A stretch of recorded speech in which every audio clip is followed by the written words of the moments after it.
nós vamos abrir a nossa Bíblia no livro do profeta Jonas, a partir do 1º capítulo. Fiquei pensando sobre o que pregar no primeiro culto de 2022, né? E vivemos um momento de polarização, né, política no Brasil. E eu pensei no Jonas e a politização do evangelismo ou da profecia. Sabe, tem acontecido muito disso. Volta e meia a gente escuta muitos profetas, pregadores, anunciadores se utilizando da situação brasileira para estabelecer a sua posição político-partidária. E eu fiquei pensando no coitado do profeta Jonas, né? Isto é, qual era a posição político-partidária do profeta Jonas? A palavra de Deus diz que estava ele lá na terra dele, no meio do povo dele, quando veio a palavra do Senhor a Jonas, filho de Amitai, dizendo: levanta-te, vai à grande terra de Nínive e clama contra ela, porque a sua malícia subiu até a minha presença. Veio a palavra do Senhor. Sabe o que é vir a palavra do Senhor? É uma coisa de muita responsabilidade. A Bíblia diz que diante da palavra do Senhor nós devemos temer e tremer, porque o Senhor falou. É a voz do Senhor, é a voz do soberano. Quando vem a palavra do Senhor, é algo de muita autoridade e poder sobre a vida de alguém que esteja ouvindo essa palavra. Não é palavra de homens. Tem muita gente que teme diante da palavra dos homens. Tem muita gente que respeita a palavra dos homens, mesmo que essa palavra não esteja autorizada nas Escrituras. A Jonas veio a palavra do Senhor. E eu queria aproveitar esse momento para dizer que, vindo a você a palavra do Senhor, você fará bem em ouvir, com temor e tremor, acatar e obedecer. Porque é a palavra do Senhor. Existem algumas metáforas a respeito da palavra do Senhor no Velho Testamento. Uma delas é, por Amós, ele diz assim: rugiu o Senhor, quem não temerá? Porque é a palavra do Senhor, né? A trombeta, quando toca, representando a palavra do Senhor, que é uma palavra de ordem. Nós devemos ouvir a palavra do Senhor. E essa palavra veio ao profeta. Que coisa terrível. Será que Deus fala ainda hoje? Ou não? Deus fala através da palavra que está escrita, através da boca do profeta, do pregador. Deus fala através do Espírito Santo no interior, no coração.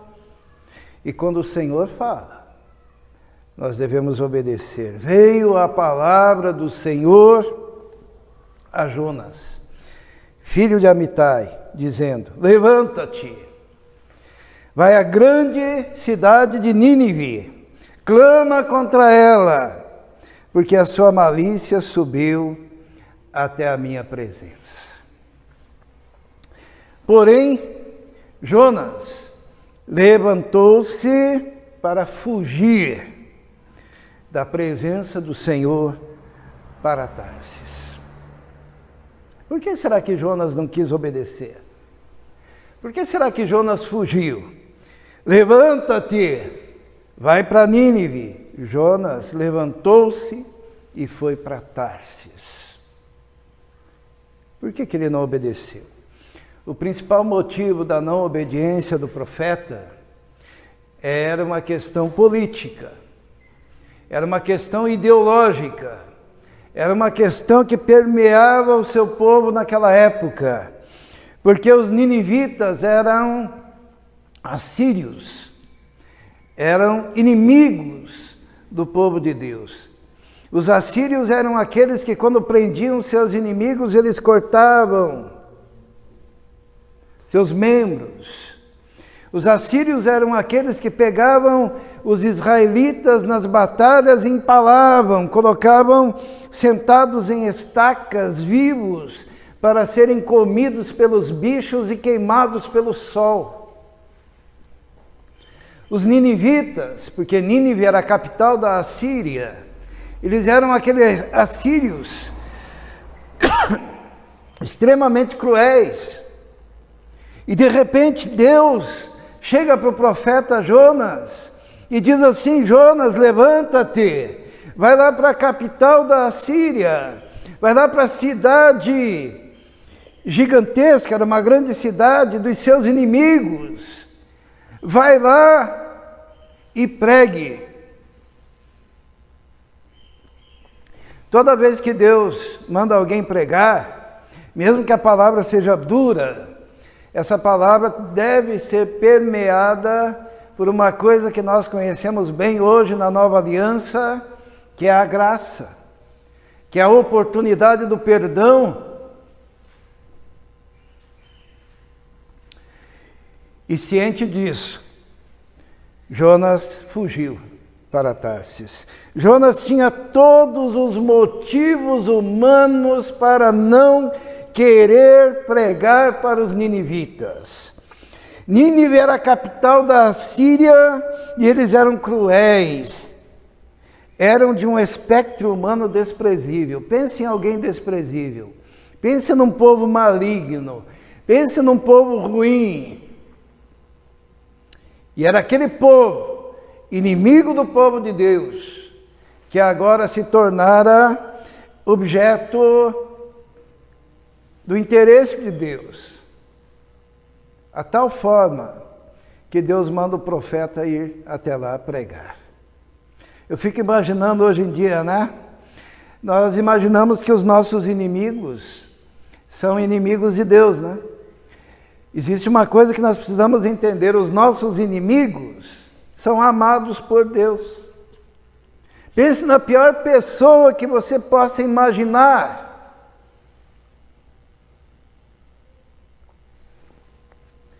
Que te fez mal, que quis destruir a tua vida. Essa pessoa, sabe o que ela é? Ela é amada por Deus. Não imagine que porque alguém te prejudicou e você deseja a justiça e a ira de Deus sobre a vida daquela pessoa. Não imagine que Deus odeia aquela pessoa só porque ela te fez mal. Mas eu quero dizer uma coisa: assim como Deus ama os ninivitas, assim como Deus amou os assírios, assim Deus ama os teus inimigos, os meus inimigos, aqueles que me prejudicaram ou que me prejudicam, aqueles que te prejudicam ou um dia te prejudicaram. Deus ama os nossos inimigos.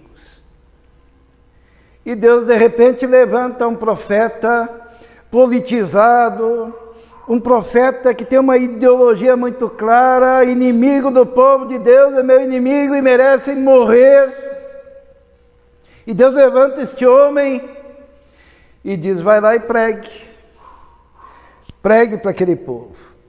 Havia motivos políticos, ideológicos, teológicos, humanos, para Jonas não querer pregar para os ninivitas.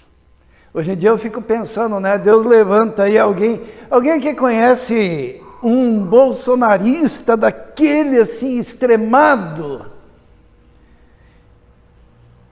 Eu não vou dizer o nome, mas Deus, eis que veio a palavra do Senhor e disse: vai até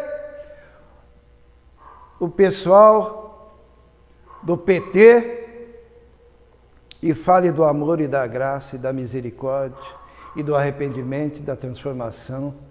E vice-versa, né? Alguém que é lulista extremo e vem a palavra do Senhor sobre um bolsonarista extremo e diz: vai lá, trate com amor, com carinho, com afago, abrace, fale da graça, fale do amor. Nós vivemos numa sociedade tão politizada e a igreja tem se posicionado como se Deus tivesse partido político.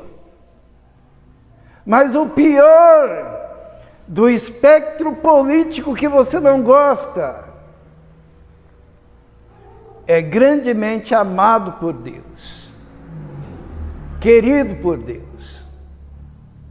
E será que é difícil entender isso? Para Jonas era.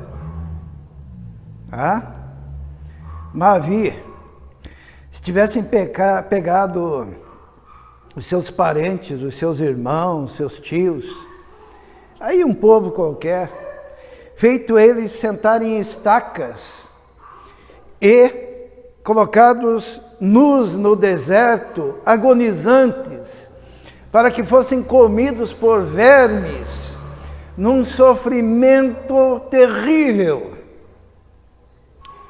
E a palavra do Senhor viesse a você e dissesse: vá até estes e fale do amor. E da graça, e da misericórdia, e da compaixão. Então, antes de nós julgarmos o profeta Jonas, uma coisa nós devemos entender: não era fácil a situação dele. E o que ele fez? Fugiu, se mandou daquele lugar. O que fazer quando a ordem de Deus para a minha vida confronta diretamente com as minhas convicções, com os meus ideais, com o meu senso de justiça? Você vai ter que ir e pregar para alguém que assassinou o seu filho.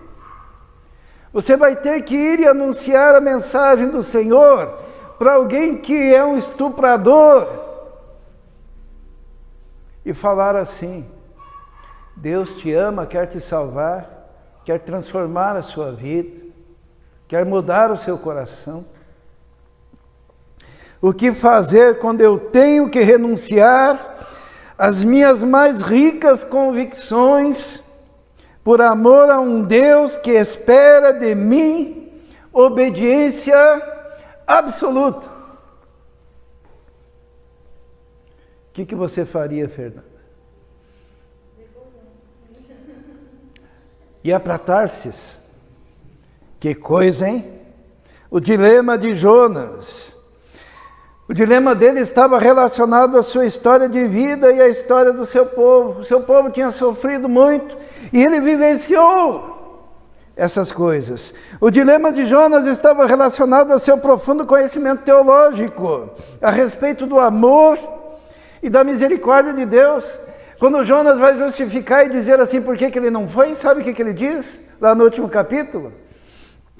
Jonas, ele diz assim: Senhor, eu sabia que o Senhor era misericordioso, eu sabia que o Senhor era longânimo, eu sabia que o Senhor era bom, por isso eu fugi. Porque se esse povo se arrependesse, o Senhor ia perdoar. Ele não queria que aquele povo fosse perdoado. Então o conhecimento teológico dele fez ele fugir. Ele sabia que Deus era tão bom, tão misericordioso, que se aquele povo tivesse um movimento de arrependimento, Deus perdoaria. Como de fato aconteceu, né? Alguém já ouviu falar de um profeta tão bem sucedido assim? Né? Jonas foi o profeta que foi pregar para uma cidade pagã. E quantos se converteram? Todos. Nem o Billy Graham conseguiu isso. Era para ele ficar feliz, né? E ele ficou muito triste, porque ele queria que aquele povo morresse. Ele queria que aquele povo fosse para o inferno. Sabe, tem muito crente que vive uma vida desgraçada, porque é aquela vida assim, não pode fazer isso, não pode fazer aquilo, não pode fazer aquilo outro. É aquela pressão da igreja, o cara é um escravo porque tem que usar a roupa certa, tem que cortar o cabelo do jeito certo, não pode comer isso, não pode tocar naquilo, não pode beber aquilo outro. Ele vive aquela vida amarrada e daí ele olha no espelho e diz: estou fazendo tudo isso, mas pelo menos vou para o céu. E essa cambada que faz tudo isso vai para o inferno, graças a Deus. A alegria dele é que o outro vai para o inferno. E ele pensou: aquele lá vai no cinema, vai para o inferno. Aquele lá vai na balada, vai para o inferno. Aquele lá toma cerveja, vai para o inferno. E eu não faço nada disso, graças a Deus, vou para o céu. Jonas era assim. Ele queria que aquele povo fosse para o inferno. E Jesus, o que Jesus falou dos ninivitas? Quando os fariseus chegaram lá para confrontar Jesus, porque o fariseu não fazia isso, não fazia aquilo, guardava a lei, guardava todas as coisas, era arrogante, orgulhoso.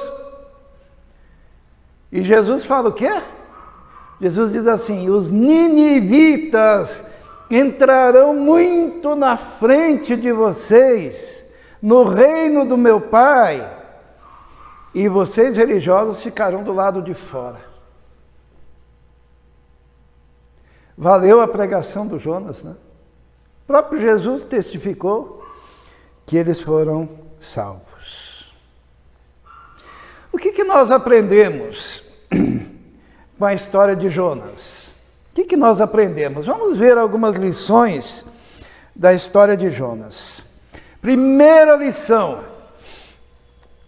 desobedecer a Deus não é uma boa escolha, né? Deus falou: vai até Nínive, e ele fugiu para Tarsis. E quando ele desobedeceu a Deus, ele foi até Jope, que era uma cidade portuária, e comprou uma passagem no navio, entrou no navio e alojou-se no porão do navio, lá onde ficam as ratazanas. É ali isso que ele fez. Desobedecer a Deus não é uma boa escolha. Por quê?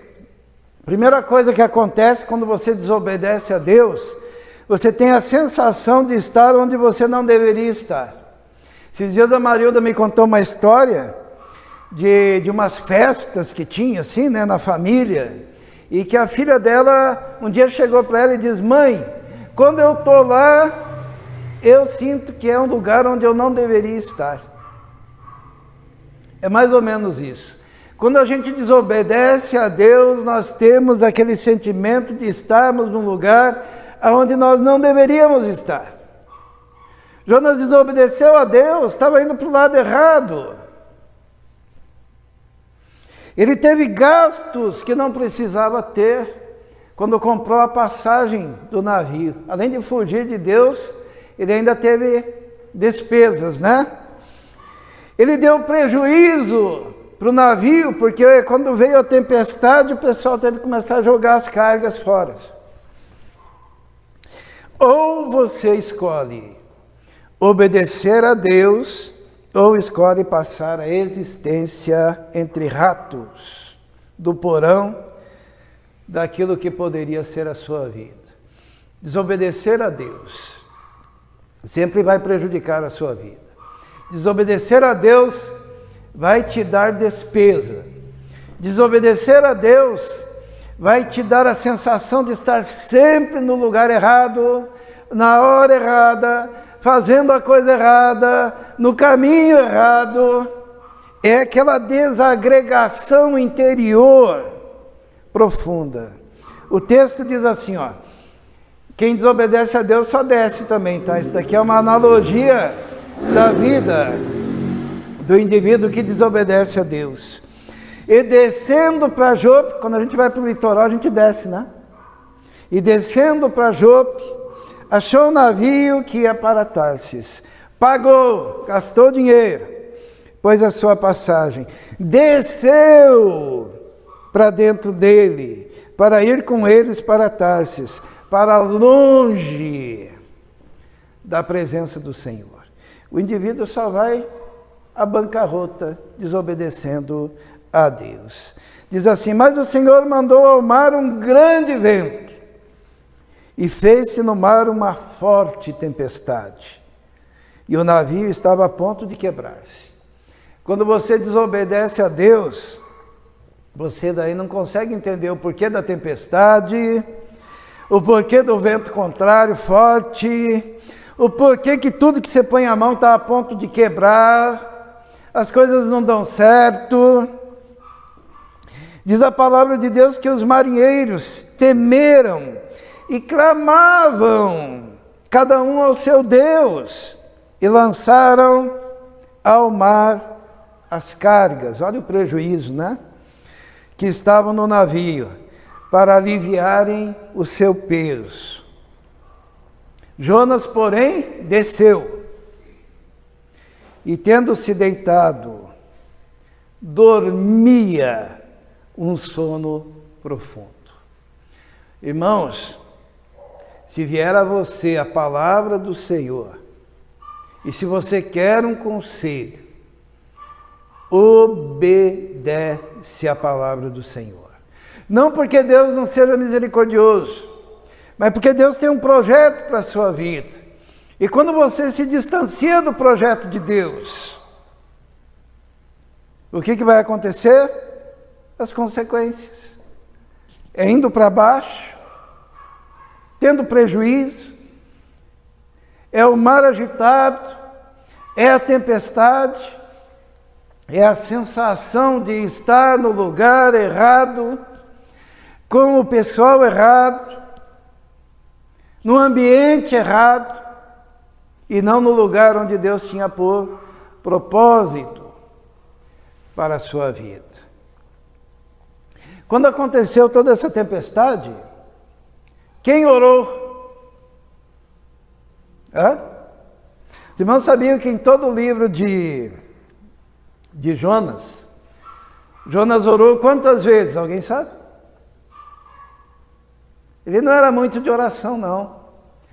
Ele orou 2 vezes. A primeira vez ele orou porque ele estava no ventre do grande peixe. Ele pediu socorro a Deus, misericórdia. E a segunda vez ele orou, sabe para quê? Para reclamar. Reclamar que Deus tinha salvado aquele povo. Reclamar porque aquele povo não tinha ido para o inferno. Reclamar porque aquele povo ouviu a sua pregação.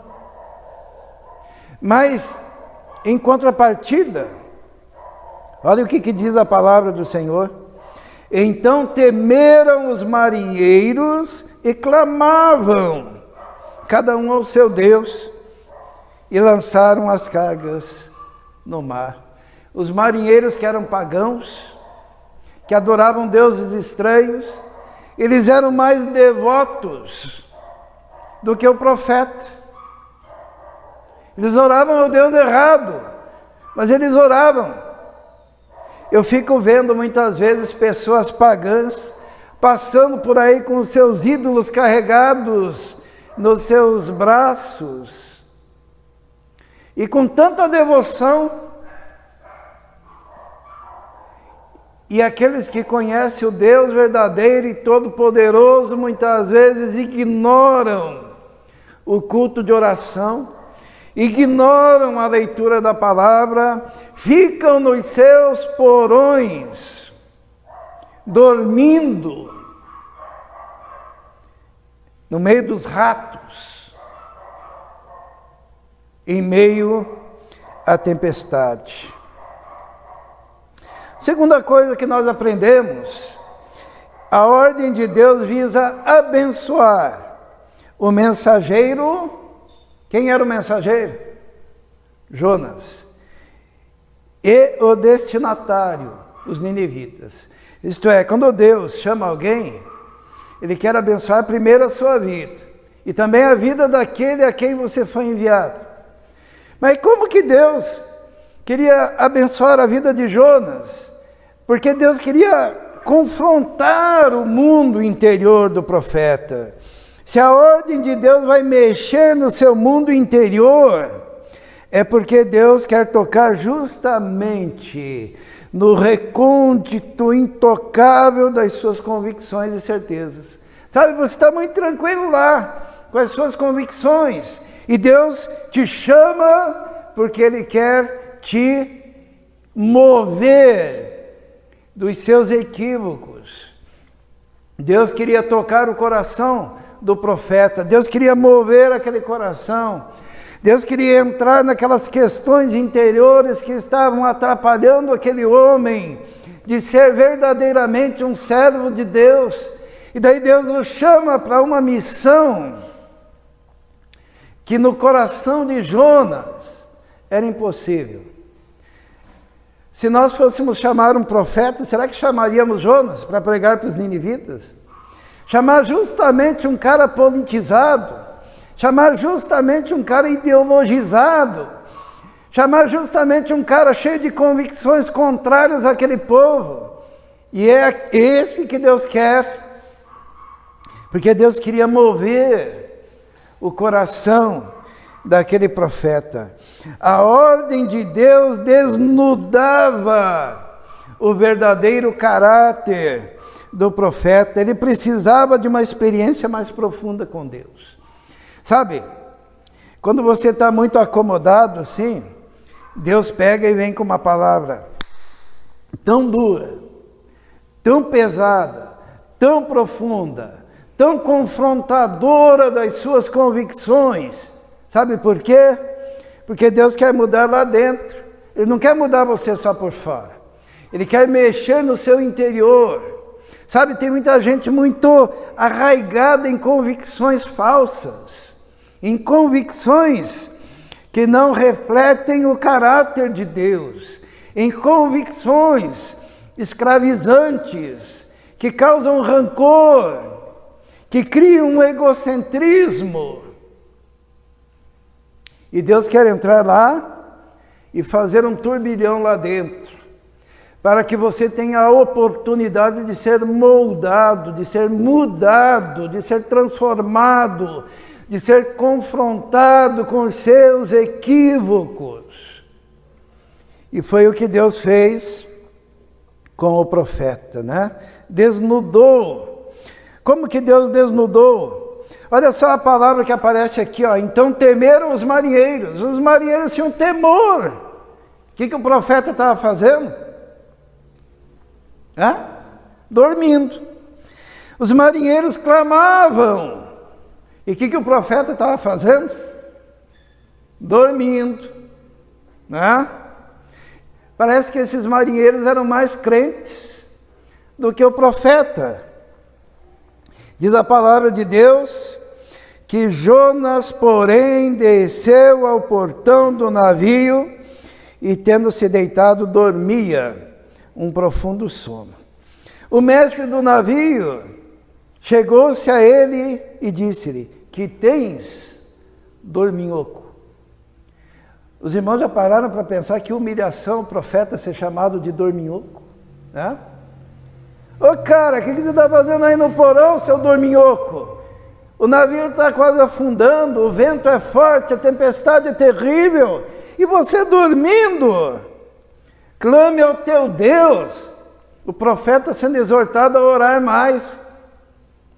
Eu não gosto muito de chegar na igreja e falar, ore mais, ore mais, ore mais. Todo mundo devia saber que a vida nossa é vida de oração. E o profeta estava dormindo. Ele diz, talvez assim ele se lembre de nós, para que não pereçamos. Ore, busque a Deus, profeta. O que você tem, dorminhoco? Eles nem sabiam que ele era profeta, porque não parecia, né? E diziam cada um ao seu companheiro, vinde e lancemos sorte, para que saibamos por que causa nos sobreveio esse mal. E lançaram sortes, e a sorte caiu sobre Jonas. E olha só a pergunta que eles fazem a Jonas. Então lhe disseram, declara-nos tu agora, por causa de quem nos sobreveio esse mal, qual ocupação é tua? De onde vens? Qual a sua terra? E de que povo tu és? Se você fosse um profeta de Deus, no meio de uma tempestade, com os pagãos clamando e orando aos seus deuses, e você dormindo com um rato no porão, e alguém perguntasse, qual é a tua ocupação? O que você diria? Hã?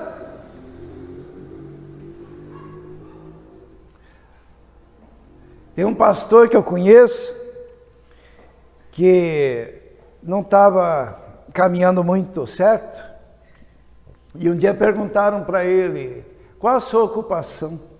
Isso é o que você é? Sabe o que ele respondeu? Eu sou vendedor ambulante. Né? Ou seja, a sua atividade principal é o chamado que Deus lhe deu. Você com muita alegria diria, eu sou pastor, eu sou ministro do Evangelho, eu prego a graça de Deus. Qual é a tua ocupação, preguiçoso? De onde vens? Qual a tua terra? E de que povo tu és? O que ele responde? E ele lhes disse, eu sou hebreu. Tema o Senhor, o Deus do céu, que fez o mar e a terra seca. Ele não teve coragem de dizer que era profeta. Quando te perguntam assim na faculdade, você crê? Como é a sua fé? O que você responde? Você diz assim, eu sou crente em Cristo Jesus, meu Salvador, que é Senhor, soberano sobre toda a terra. Eu sou um homem, uma mulher de Deus. É assim que vocês respondem? Você está lá no boteco, tomando cerveja com os amigos, você crê? Eu vou de vez em quando lá na igreja batista. Ou você diz assim, eu sou do Senhor.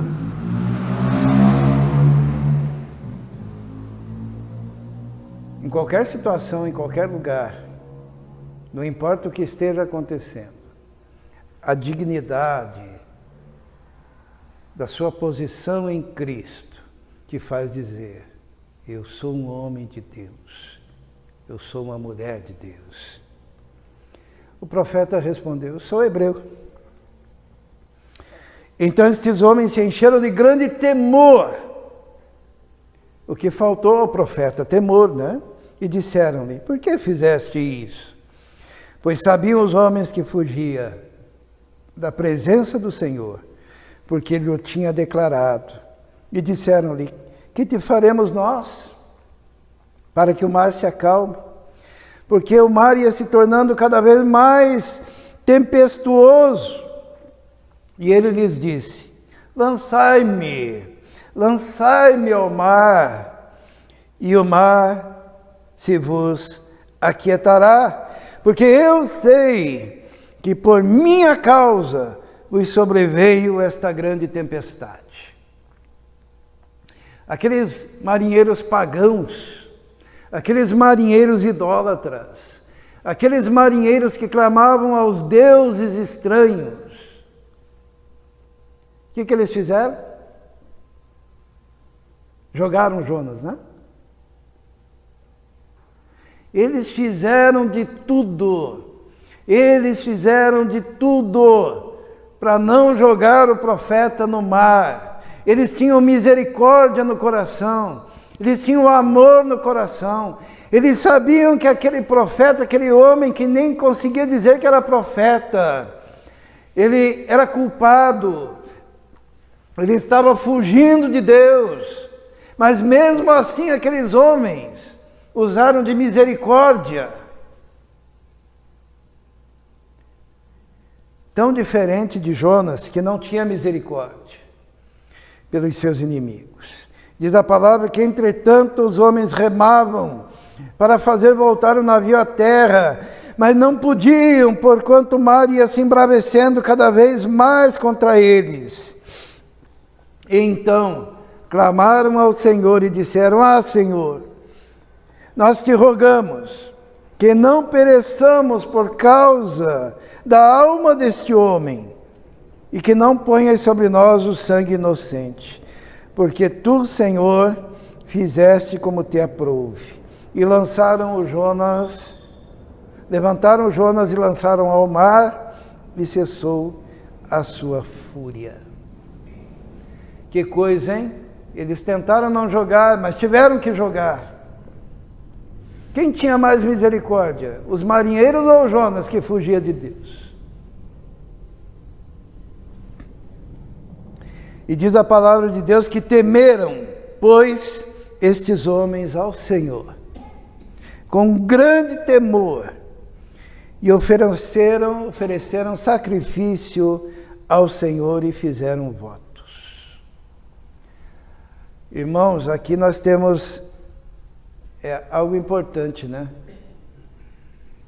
Os irmãos percebem que Jonas foi bem sucedido como missionário no navio? Hã?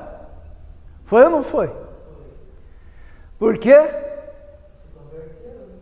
Sim, ofereceram sacrifícios ao Senhor, oraram ao Senhor, temeram ao Senhor. Mas por que isso aconteceu? Porque não depende do profeta, mas depende do Espírito. Não depende do profeta, depende da palavra de Deus. Não depende do profeta, depende da graça de Deus, da misericórdia de Deus. Preparou, pois, o Senhor um grande peixe para que tragasse Jonas. E esteve Jonas 3 dias e 3 noites nas entranhas do peixe. Você que é chamado por Deus, tá? Você que é chamado por Deus, viu, Carlos? Você que é chamado por Deus, meninas, vocês que são chamadas por Deus, não tem jeito, tá? Sabe por quê?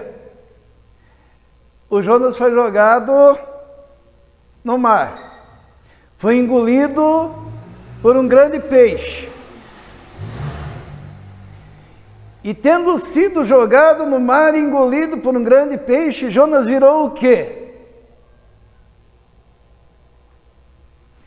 Virou uma pregação. Porque Jesus mais tarde, né, diz assim, lembram do Jonas?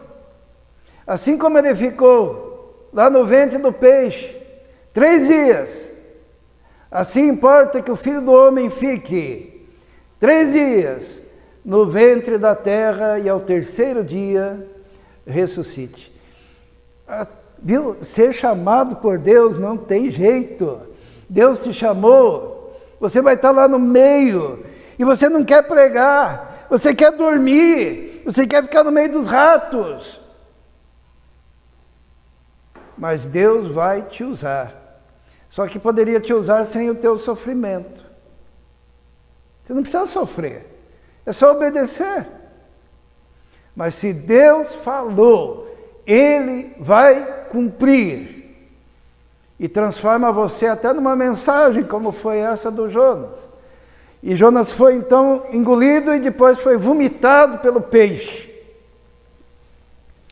A terceira coisa que nós aprendemos: sucesso em relação a Deus não significa realização pessoal. Hoje nós vivemos na teologia da prosperidade, a gente pensa que sucesso é realização pessoal, né? Então o cara que tem sucesso é o cara realizado. Vamos ver. Realização para o profeta era o quê?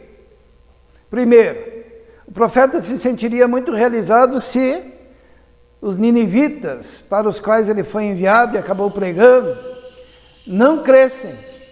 Para os irmãos terem uma ideia, a cidade de Nínive precisava de 3 dias para andar por toda ela e pregar. Ele usou 1 dia. A mensagem dele era para ser aquela, né? Ainda 40 dias e Nínive será subvertida. Porém, ele poderia dizer: arrependam-se que Deus é misericordioso. Ele sabia disso. Mas ele esqueceu a parte da misericórdia e só declarou: vocês vão ser destruídos, vocês vão ser destruídos, 40 dias você... E foi correndo na cidade pregar só essa parte de juízo, porque ele queria que aquele povo fosse para o inferno. Então, realização para o profeta era que eles não crescem. Realização para aquele profeta era que eles fossem punidos. Que a profecia se cumprisse em relação à destruição, porém não se cumprisse em relação à graça. Ele queria a destruição. Jonas teve sucesso em relação aos marinheiros, todos se converteram. Lembra? Jonas teve sucesso em relação aos ninivitas, por quê? Todos se converteram. Jonas teve sucesso como tipo e ilustração escatológica da ressurreição. Jesus usou ele como tipo. Jonas acabou obedecendo devido a uma irresistível vontade soberana de Deus. Ele teve que obedecer. Jonas teve sucesso em seu clamor pela própria vida. Quando Jonas orou, Deus o quê? Ouviu e o livrou. Porém, ele permaneceu infeliz. Por quê? Sucesso em relação a Deus não significa realização pessoal. Os irmãos conhecem um homem mais egoísta do que Jonas? Jonas, ele só pensava em si mesmo. Ele só conseguia pensar em si mesmo. Ele não conseguia pensar nos outros. Quando os ninivitas se converteram, diz a palavra de Deus no capítulo 4, mas isso desagradou extremamente a Jonas, e ele ficou irado. Ele ficou irado por causa da graça de Deus, ele ficou irado por causa da misericórdia de Deus, ficou irado por causa do amor de Deus. Ele ficou irado e orou ao Senhor. É a segunda vez que ele ora, no livro todo. Era um profeta que gostava de dormir e que não gostava de orar. E orou ao Senhor e disse: ah, Senhor, não foi esta a minha palavra, estando ainda na minha terra? Por isso é que me preveni fugindo para Tarsis, pois sabia que és Deus compassivo, misericordioso, longânimo e grande em benignidade, que te arrependes do mal. Peço-te, pois, ó Senhor, tira minha vida, porque melhor me é morrer do que viver. Sucesso ministerial não significa satisfação e sentimento de realização. Ele era um sucesso. Nunca teve um profeta mais bem sucedido do que Jonas. Mas no final ele pediu o quê? eu quero morrer. E ele queria morrer por quê? Porque os seus inimigos foram salvos. Ele queria morrer porque toda a sua ideologia caiu por terra. Ele queria morrer porque o seu engajamento político não tinha sido respaldado por Deus. Por isso ele queria morrer. E disse o Senhor: fazes bem que te ires. Isto é, Deus falou: olha, os marinheiros se salvaram, os ninivitas se salvaram, você foi salvo do grande peixe, tudo deu certo, fazes bem que te ires. Então Jonas saiu da cidade, sentou-se ao oriente dela, e ali fez uma cabana. Sentou-se debaixo dela, à sombra, até ver o que aconteceria à cidade. Irmãos, ele fez uma cabana lá no alto, para ficar olhando a cidade, porque ele tinha esperança, sabe do quê? Que Deus mudasse de ideia. Que Deus se arrependesse de ter perdoado. Que de repente Deus pensasse: sabe o que? Eu vou matar esse povo. Ele ficou lá naquela expectativa. Porque ele tinha no coração que ele não mudava, mas que Deus podia mudar. Tem muito crente assim, né? Eu já ouvi muitas vezes: eu não mudo, eu sou assim. Se alguém tem que mudar, e se alguém é Deus. E daí a pessoa até ora ao Senhor para que Deus mude. Mas ela própria não quer mudar o próprio coração.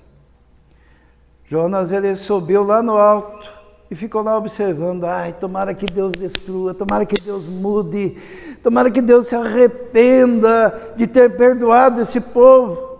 E ele ficou lá. E é interessante que Deus fez nascer uma planta. Enquanto Jonas estava lá, aquela planta cresceu e fez sombra sobre a cabeça do profeta. Daí Deus mandou um verme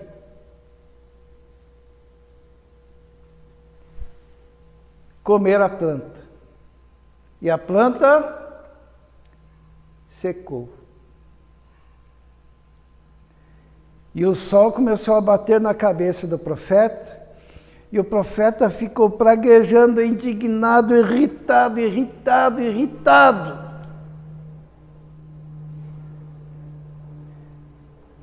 Deus mandou o profeta ir pregar, o que ele fez? Desobedeceu. Deus mandou o verme comer a planta, e o que o verme fez? Obedeceu.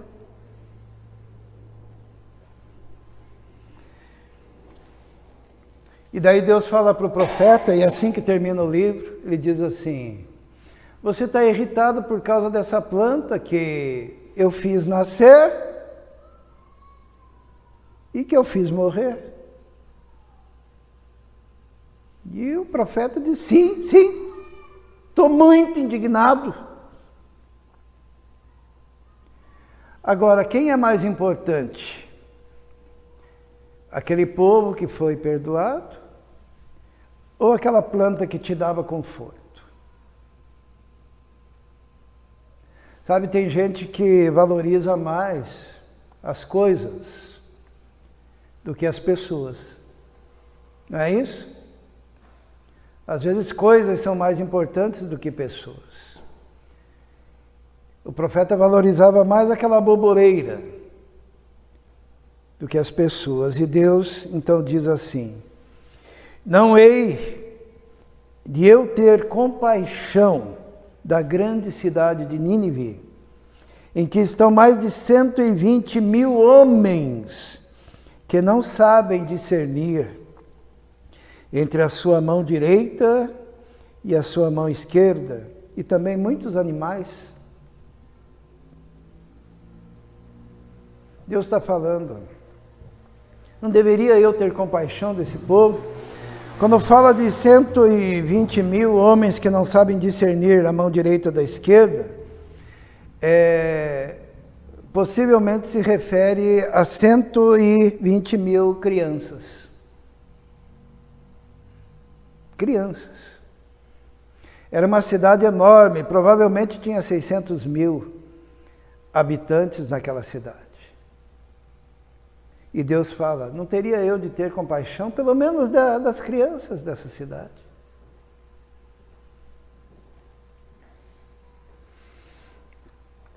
Irmãos, eu queria concluir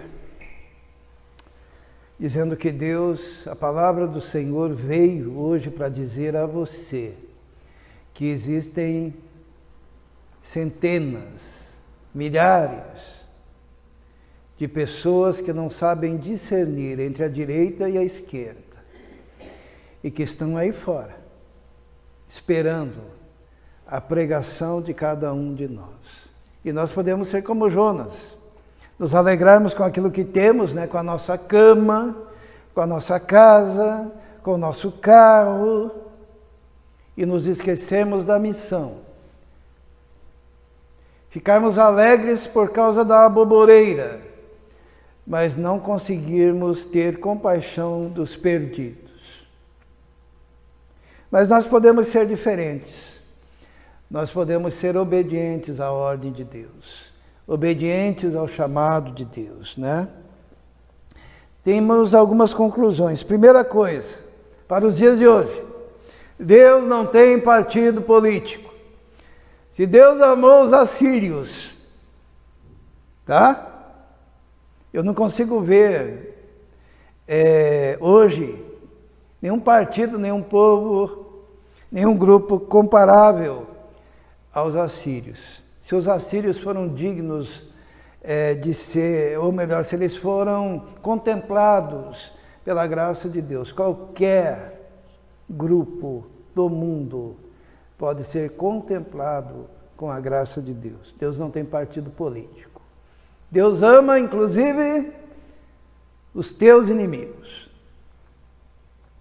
A mensagem da graça é universal, é para todos. O seu mundo ideológico é liliputiano. Os irmãos sabem o que é liliputiano? Lembram de Lilliput? Lembram das aventuras de Gulliver? Que tinham os anõezinhos, né? Que prenderam ele amarrado. Então, o seu mundo é muito anãozinho, né? O seu mundo ideológico, perto do universo de Deus. Você está cheio de convicções, mas Deus está acima de tudo isso. E é muito maior. Tem gente que não crê no que acredita. Prega a graça, mas na hora de manifestar a graça não consegue. E finalmente, como você pretende passar este ano, 2022, na contramão da vontade de Deus? Você pode ser desobediente, se você quiser. Nos porões obscuros de algum lugar, contemplando na expectativa, desejando a destruição dos outros, mas você pode também passar no centro da vontade de Deus. Tem uma missionária que estava num país em guerra, e ela veio e deu um testemunho na primeira igreja de Curitiba, eu estava lá, e falaram para ela assim, mas me diga, irmã, você quer voltar para a África, para esse país em guerra? Ela disse, é o que eu mais quero. Mas o que você vai encontrar lá?